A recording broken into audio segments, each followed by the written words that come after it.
કેમ છો વડોદરા? આજે હું તમને લઈ આવી છું એમેઝોન અને ફ્લિપકાર્ટના સ્ટોક ક્લિયરન્સ સેલમાં, જ્યાં તમને માત્ર 99 રૂપિયામાં જ કપડાં મળી જવાના છે. અરે હા ભાઈ, માંજલપુરમાં એમેઝોન ને ફ્લિપકાર્ટના આઉટલેટ પર સ્ટોક ક્લિયરન્સ સેલ લાગી ગઈ છે, જ્યાં કોઈ પણ કપડાં માત્ર 99 રૂપિયામાં મળી જશે. અને આવા વિન્ટરવેર તો તમને 299 થી 399 માં જ મળી જવાના છે.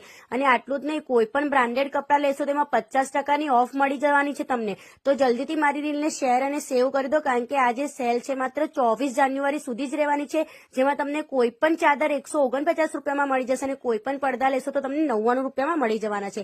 ત્યાં તમને બ્રાન્ડેડ શૂઝ અને ઇલેક્ટ્રિક ગેજેટ્સનું પણ જબરદસ્ત કલેક્શન જોવા મળવાનું છે. તો જલ્દીથી એકવાર વિઝિટ કરી લેજો. એડ્રેસની વાત કરું તો વ્રજ દર્શન ડુપ્લેક્સમાં વ્રજધામ ટેમ્પલની પાસે જ એમનું આ આઉટલેટ આવેલું છે. તો જલ્દીથી મારી રીલને શેર અને સેવ કરી લો, અને આવી અવનવી રીલ માટે મારા પેજને ફોલો કરજો, અને રીલ ગમી હોય તો લાઇક કરજો. તો 24 જાન્યુઆરી પહેલા પહોંચી જ જજો.